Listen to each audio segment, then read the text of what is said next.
Topic हमारे पास आता है दैट इज़ शेड्यूलिंग। देखो किसी भी पहले भी मैंने बताया था ये कि आप जब भी कोई प्लान करते हो ऐसी चीज़ के रिगार्डिंग जहाँ पे आप एक्टिविटीज़ का सीक्वेंस डिसाइड कर रहे हो, प्लानिंग में डिसाइड करते हो ना एडवांस में, तो वो deciding in advance if it is related to the sequence of how the activities will be performed, कि है ना, पहले ये फिर ये फिर ये फिर ये ऐसे।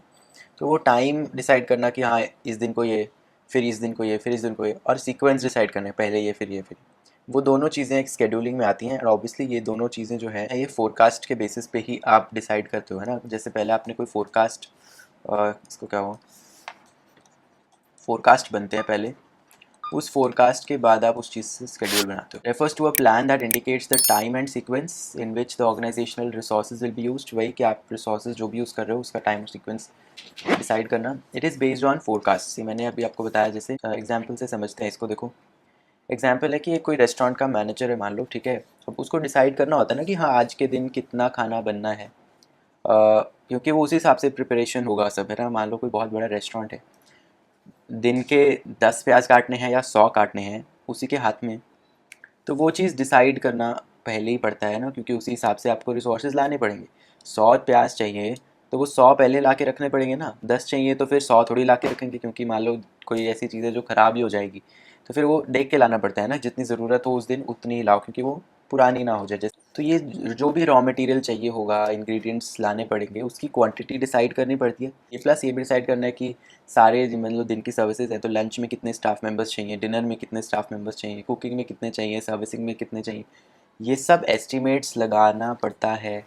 अब यहाँ पे किस चीज़ को कंसिडर करना पड़ेगा, डिमांड को कंसिडर करना पड़ेगा, क्योंकि मान लो कोई उसको अगर मान लो पता है कि यार आज सैटरडे है, आज ज़्यादा डिनर पे लोग आएंगे, आज संडे है, आज ज़्यादा ब्रेकफास्ट पे लोग आएंगे, तो ये चीज़ें एस्टिमेट आपको करनी पड़ी ना। Basically you have to give that forecasting due time, क्योंकि अच्छे से फोरकास्टिंग करोगे, मतलब ये सब चीज़ें वेरिएशंस हैं जो कि रेस्टोरेंट से रिलेट अगर करके हम एक बिजनेस का एग्जांपल ले रहे हैं तो वो ये सब कंसिडर करेगा। सो हैंस ये सब चीज़ों के बारे में डिसीजंस लेना पड़ता है। नाउ दिस विल बी, देखो क्या लिखा है, दिस टास्क और process of arranging the raw material and personnel for optimizing the use of resources and running the operation smoothly is called scheduling। ठीक है। अब देखो ये फोरकास्ट के बेसिस पे ही हुआ ना scheduling। फोरकास्ट क्या था, जैसे है ना, जैसे कि आज की डिमांड कितनी होगी या आज किस टाइम की ज़्यादा डिमांड होगी, तो ये सब फोरकास्ट आपको करने होते हैं। उसी बेस पे फिर आप वो स्केड्यूल बनाते हो, है ना। इतने टाइम पे इतने लोग आ जाना किचन में, इस टाइम पे ये कर लेना, पहले ये करना है, फिर ये बनाना है, फिर ये बनाना है, फिर ये बनाना है, तो वो सीक्वेंस भी होगा। तो ये सब ठीक है। देखो आगे क्या लिखा है, so schedule defines when and where each process और जॉब टास्क और job will be performed, also helps in estimating the activity और रिसोर्स। टाइम टेबल तो बना ही, क्योंकि then scheduling is used to allocate the plants, machinery and equipment and buying the raw material and inventory, जैसे ऊपर example में हुआ। Also used to plan human resource deployment, जैसे ऊपर एग्जाम्पल में हुआ। Ensuring that the required number of people is available at the job at any time, जितने लोग चाहिए उस जॉब के लिए उतने हों अवेलेबल उस टाइम, तो ये इंश्योर करना किसका काम है, स्केड्यूल जो बना रहा है उसका ही। ठीक है। ऑब्जेक्टिव्स देखो, ऑप्टिमम यूटिलाइजेशन ऑफ रिसोर्सेज, जैसे मैंने बोला कि अगर 100 प्याज का तुम ले आए और जबकि ज़रूरत थी सिर्फ 10 की, तो वो काम ख़राब हो जाएगा, है ना। तो optimal utilisation of resources.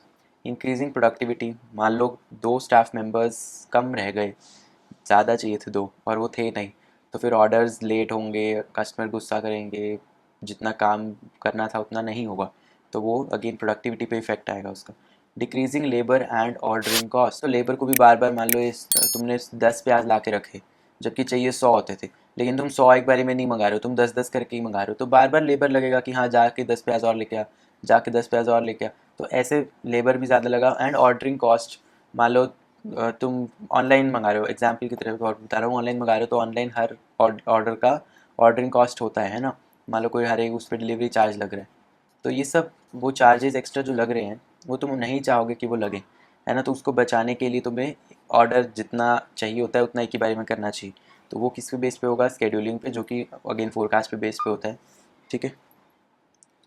Next timely completion of process job and, वो तो मैंने बताया कि है ना, टाइम जब आप स्केड्यूल बना लोगे तभी तो टाइमली जॉब होगी जितनी। ठीक है। इसके बाद आता है फैक्टर्स इफेक्टिंग स्केड्यूलिंग। ठीक है, क्या चीज़ों पे डिपेंड करेगा आपका स्केड्यूल किस उस पे बन रहा है। मैंने अभी बताया मार्केट डिमांड सबसे बड़ी चीज़ है ना, कि आप एक फोरकास्ट लगाते हो कि इतनी डिमांड आज होगी, उस हिसाब से आप टाइम और स्केड्यूल बनाते हो। Then completion date and deadline, कि मान लो कोई प्रोजेक्ट है उसकी आपको पता है कि मेरे को 3 दिन में ही कंप्लीट करना है, या उसकी मान लो कोई डेडलाइन है कि हाँ 30 अक्टूबर डेडलाइन है, तब तक मेरे को कंप्लीट करना है, तो उस हिसाब से तुम फिर सारा स्केड्यूल बनाओगे। Inventory level and availability of raw material, कि भाई अगर ऑलरेडी 100 प्याज पड़े हैं तो और नहीं मंगाओगे, है ना। इन्वेंट्री कितनी है और रॉ मटेरियल कितना है, वो चीज़ डिपेंड करेगी ना उस पर। Then availability again plant machinery और इक्विपमेंट पे भी, कि कितना टाइम वो लगाएगा हर एक प्लांट पे, या उस पर एक प्लांट पे कितने बंदे होने चाहिए उस टाइम पे, वो भी डिपेंड करेगा ना स्केड्यूलिंग पे, कि तुमने कितने लगा रखे हैं स्केड्यूल के हिसाब से।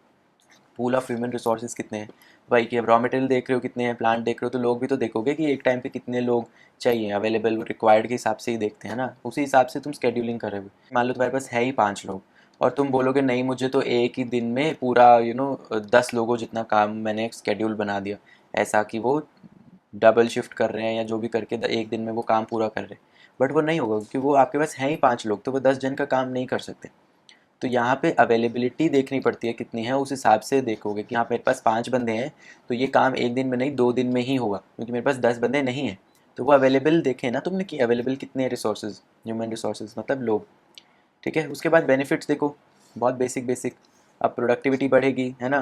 Task prioritisation and timely completion, जब टाइम टेबल बना ही दिया तो पता है ना पहले ये होगा, तो तुम देखोगे कि हाँ जो ज़रूरी है वो पहले कर लो, फिर और कम ज़रूरी, फिर और कम ज़रूरी, ऐसे करोगे सीक्वेंस डिसाइड, और टाइमली तो होगा ही। बेटर प्लानिंग, क्योंकि ये प्लानिंग का ही पार्ट है ना स्केड्यूलिंग, फोरकास्टिंग और स्केड्यूलिंग में भी प्लान ही बना रहे हो तुम।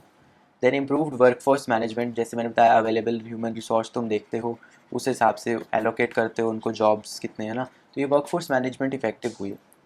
देन सप्लाई चेन मैनेजमेंट, जैसे मैंने बताया इन्वेंट्री लेवल्स तुम देखते हो कि अभी कितना है, रिक्वायर्ड कितना है, तो वो सप्लाई चेन का पूरा उससे पीछे से होके आता है वो, कि ये सामान जब खत्म हो रहा है तभी तुम ऑर्डर करोगे, तो वो पूरी सप्लाई चेन मैनेजमेंट उस हिसाब से बन रही है। तो स्केड्यूलिंग का ये फ़ायदा है कि बहुत अच्छे से तुमने स्केड्यूल कर रखा है, तो सप्लाई चेन मैनेजमेंट भी बहुत अच्छी होगी। इसके बाद आ जाते हो लिमिटेशंस ऑफ स्केड्यूलिंग, इसके कोई नुकसान भी है, देखते हैं। टाइम एंड कॉस्ट फैक्टर्स, ये लिमिटेशन हर चीज़ में होती ही है, टाइम लगता है चीज़ों को करने में, कॉस्ट लगती है, क्योंकि क्यों scheduling software are costly. Then they are based on forecast, और फोरकास्ट तो एक्यूरेट होते नहीं है हमेशा, मतलब हो भी सकते हैं नहीं भी हो सकते हैं ना, तो कई बार अगर मान लो फोरकास्ट ही तुम्हारा गलत था, उसके बेसिस पे जो फिर स्केड्यूल बनाए वो तो वैसे ही ख़राब हो गया बिना मतलब का, है ना। इसे बोलते हैं फ्यूटाइल, फ्यूटाइल यानी कि एक तरह से यूजलेस।